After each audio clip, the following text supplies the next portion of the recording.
तेरे जित गए आवांगे जित गए कलगीधर दे पोते हाँ रंग दे बसंती चोला मेरा रंग दे बसंती चोला ओए रंग दे बसंती चोला माए रंग दे बसंती चोला Shaheed Bhagat Singh, born in 1907, was raised in British India. He vowed to free India from the British or die doing so. On March 23, 1931, Shaheed Bhagat Singh, Rajguru and Sukhdev were tried and hung for conspiring against the government. Their dream became a reality when on August 15, 1947, India finally gained independence from the British.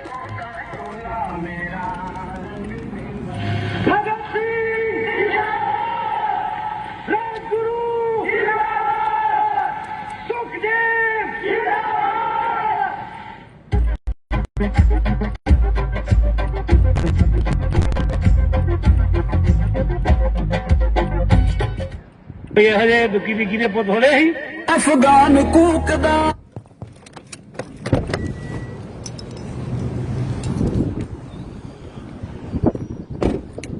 Good morning, North America. Good evening, India. हम खड़े हैं white house के सामने। तो protest यहाँ पे चल रहा है फार्मर्स के लिए। हर रोज Maryland, Washington DC area, metropolitan और वर्जीनिया से, कल तो तेलंगाना से ताल्लुकात रखने वाले नालगोंडा डिस्ट्रिक्ट, जो सबसे ज्यादा सुसाइड हिट एरिया है फार्मर्स के लिए तेलंगाना में, आंध्र प्रदेश में। वहां से Nagendra Rao ji, doctor Nagendra Rao, he was here.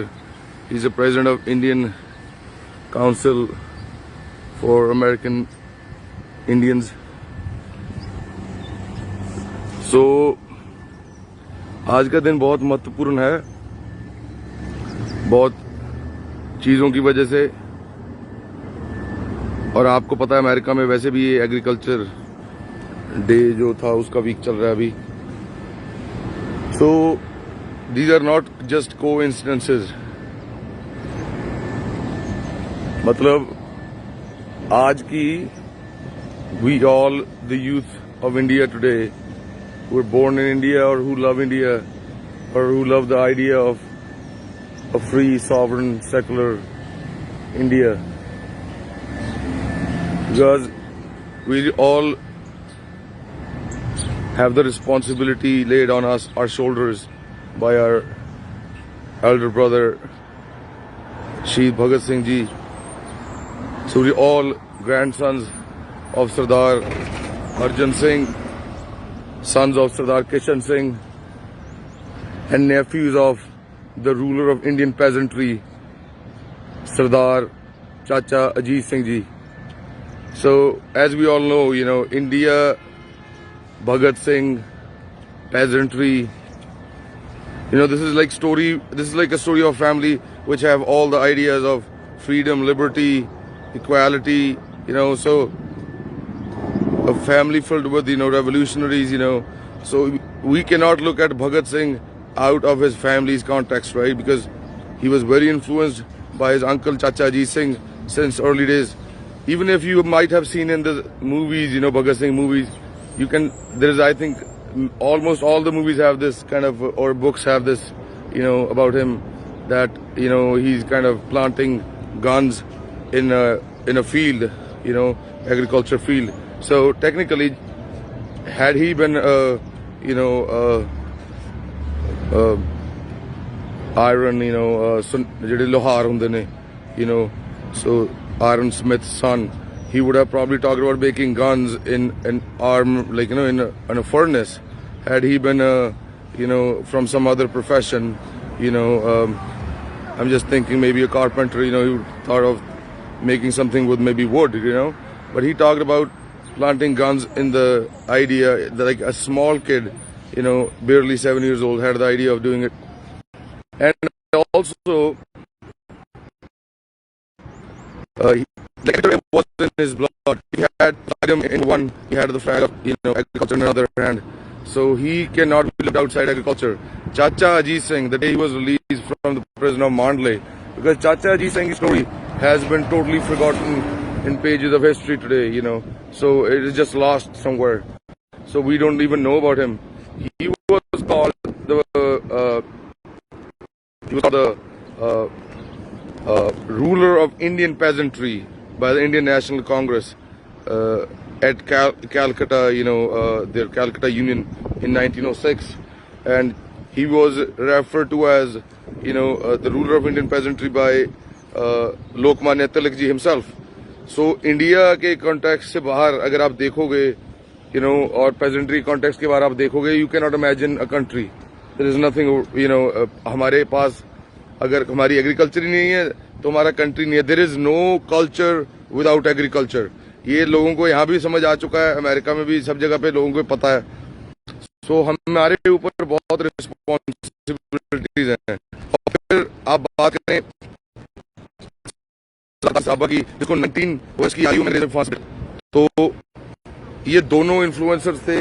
उसकी पिक्चर अपनी जेब में फोटो करतार साहबा की हमेशा रखते थे. तो वो चीजें हमें याद रखनी है हमेशा.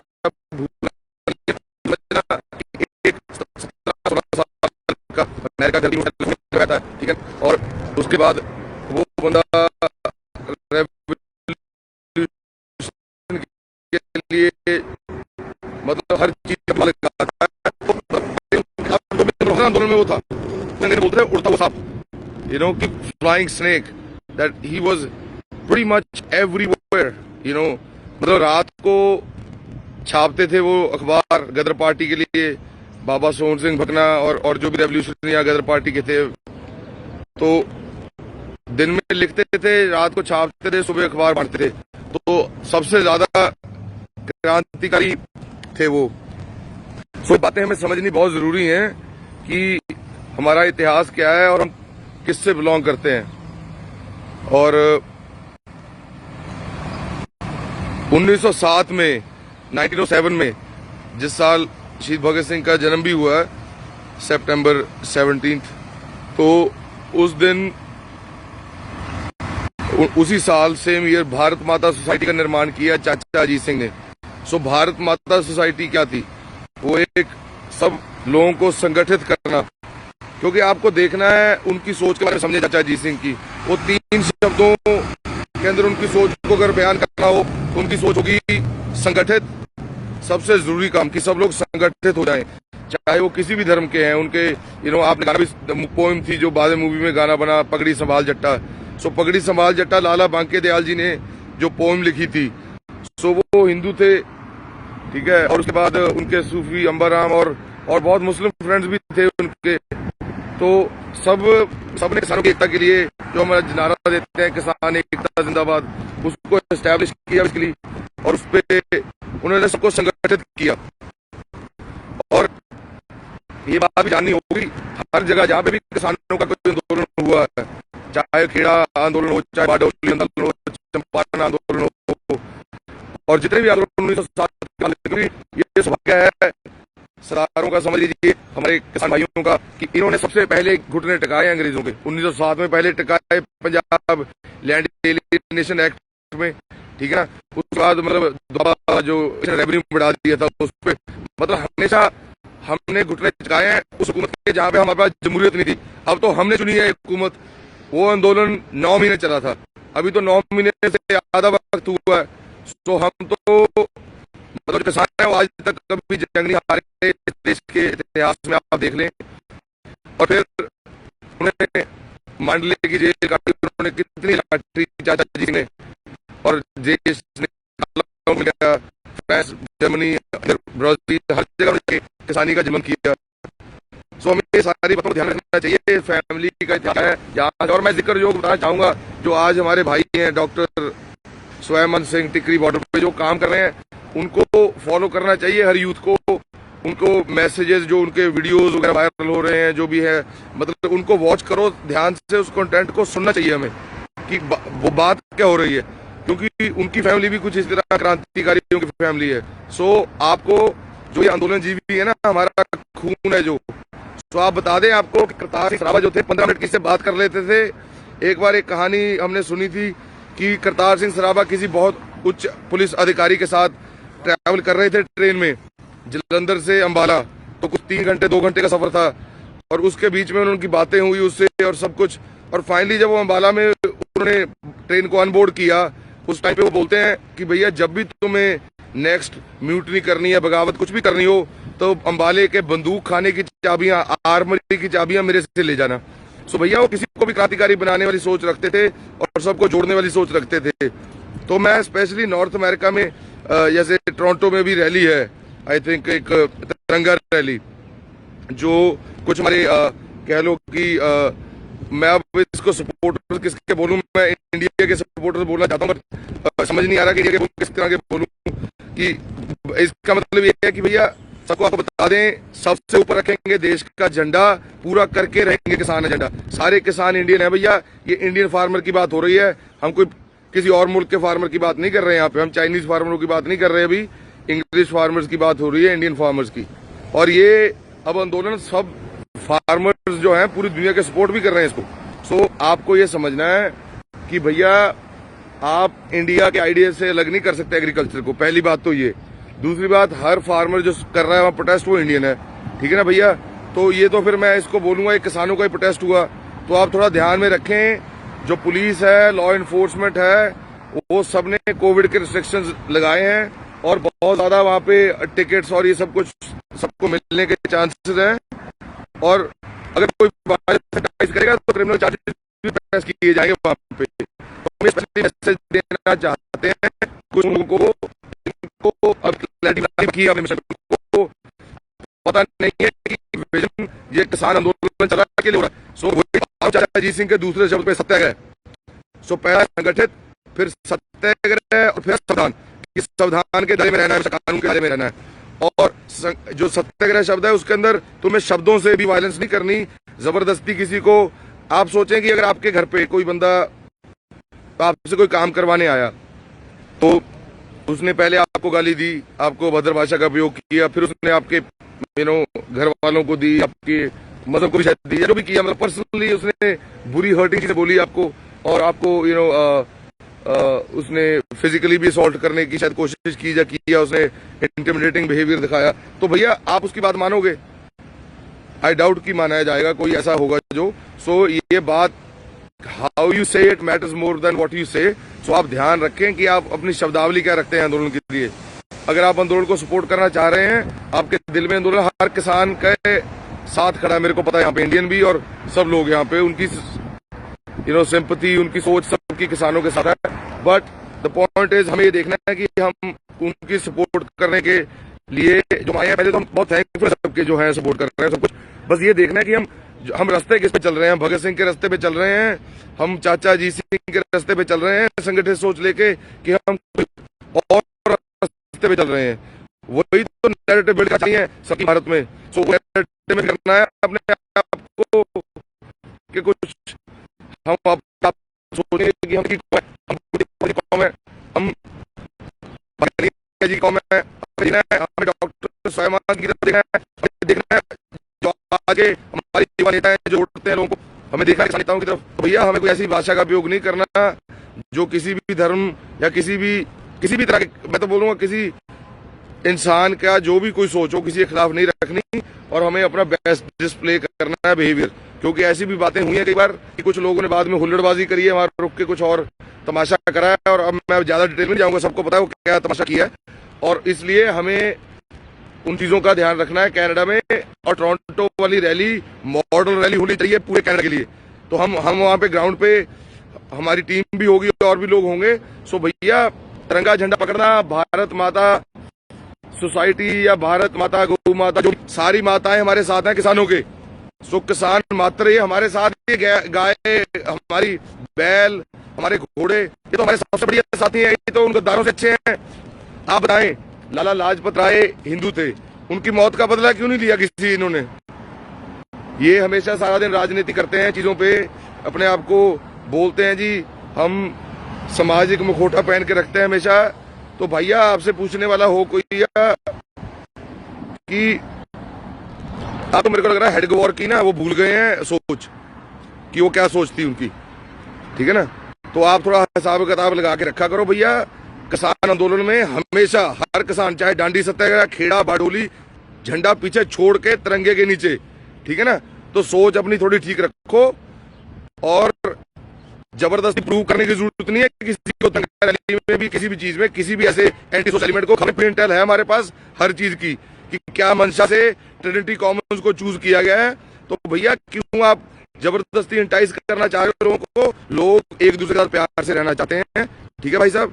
और आप ये जबरदस्ती तिरंगे में लिपट के पंजाब में आती है सबसे ज्यादा लाशें इंडिया में, ये इंडियन आर्मी का इतिहास है। सो आप देख लिया जाए कि आप कर क्या रहे हैं। सो आपको थोड़ा सा अपना अकल को हाथ मारे और ऐसी बेहुदा हरकतें ना करें। सबके साथ करते हैं, तो अगर कोई सोच के आगे बात करना चाहे उसको शर्मानी चाहिए और आपके मामले तैयार होंगे आपके लेके। ये बात अपने बाद में बोलोगे बताया नहीं तो पहले से अगर कोई आ जाएगा क्रिमिनल चार्जेस प्रेस किए जाएंगे भैया। कहीं गलती से वायलेंस करने की कोई कोशिश करेगा और ये एक के लिए नहीं होगा, जितने होंगे सबके लिए होगा। तो आप अपना ध्यान रखिए और भगत सिंह के बच्चे हैं जो भगत सिंह क्या चल रहा है भैया। इंडियन बात हो रही है क्या 45% बच्चे कुपोषित हैं, उनके खाने की बात हो रही है। जो हमारे बुजुर्ग जेलों में हैं उनको जेल से निकालने की बात हो रही है। जो हमारे युवाओं के साथ जोर जबरदस्ती की गई है, मार पटाई की गई है, उनको इंसाफ दिलाने की बात हो रही है भैया। तो थोड़ा अकल को हाथ मारना, भगत सिंह के बच्चों वाला बिहेवियर डिस्प्ले करना और कोई बिहेवियर डिस्प्ले करेंगे तो नुकसान करेंगे अपना और अपनी कौम का। सो आपसे विनती कर रहे हैं हाथ जोड़ के सबसे, कोई बेवकूफी वाले काम मत करो और टोरंटो को मॉडल बनाओ उस मतलब कि जहां से पूरे कनाडा में क्रांति लगे और अवेयरनेस बनाओ ये बिलों पे। और एमएसपी जो मुल्की मिनिमम सपोर्ट वेज जो हमें मिलता है ना भैया कनाडा में और इधर अमेरिका में labour free labour standard act है कि सब कुछ मिलता है हमें और हमारे को सुनवाई है हर चीज। तो वो चीजें मांग रहे हैं किसान, मिनिमम सपोर्ट प्राइस कि हमारे को हर फसल किसानों की उस दाम पे खरीदी जाए जिसमें उन्हें कम से कम इन्वेस्टमेंट की है और कुछ 50% प्रॉफिट हो रहा है। और ये सरकार जो है चुनाव जीवियों की, जिनको चुनाव के बिना कुछ लड़ना नहीं आता ना कोई काम करना आता है, ये सरकार प्रॉमिस कर चुकी है हमें, गूंगी बहरी सरकार ये हमें प्रॉमिस कर चुकी है रिटर्न में, मैनिफेस्टो में 2 बार 2014 और 19 में और 2011 में। ये प्रधानमंत्री जी जो हमारे बहुत रिस्पेक्टेबल हैं वो साइन कर चुके हैं पेपर पे 2011 में। सो हमें देखना है कि हमें चुनाव जीवी की सरकार चाहिए कि हमें आजाद मुल्क चाहिए। ये सरकार है of the corporation, for the corporation, by the corporation. हम बहिष्कार करते हैं ऐसी सरकार का और भगत सिंह होता अगर वो भी बहिष्कार करता है सरकार का। तो आप सबसे विनती कर रहे हैं क्लैरिटी बनाएं अपने मन में, हम लड़ कैसे रहे हैं, आपस में लड़ने की बेवकूफ रखें। जब आटा हो गया 1000 रुपया किलो और जब वो हो गई दाल तुम्हारी 1500 रुपए किलो, वो ऐसा नहीं होगा कि धर्म देख के रेट तुम्हें फसलें दिया करेंगे, वो स्टोर के बाहर लिख के नहीं लगाएंगे कि इस धर्म के रेट को हम सस्ता देंगे। सो अपनी अकल को हाथ मारो। खाने की बात हो रही है, अपनी जमीनों की बात हो रही है, अपनी आजादी की बात हो रही है भैया। एक ईस्ट इंडिया कंपनी ने 200 साल गुलामी करवाई है हमसे। ये दोनों भाई हैं जो अडानी बानी, ये करवाएंगे 400 साल। अपना हिसाब लगा के रखना, सोच के रखना कि कहां भेज रहे देश को। और फिर भगत सिंह नहीं पैदा होंगे, उनको ये आतंकवादी बोलेंगे। सो आपको बता रहे हैं अपने अकल को हाथ मारो, अपनी सोच को सही जगह पे रखो और संगठित रहें, संविधान के दायरे में रहें और सत्याग्रह के रास्ते पे चलें। किसी को कोई अभद्र भाषा का उपयोग ना करें किसी के लिए भी। इसी बात के साथ इनकलाब जिंदाबाद, लॉन्ग लिव द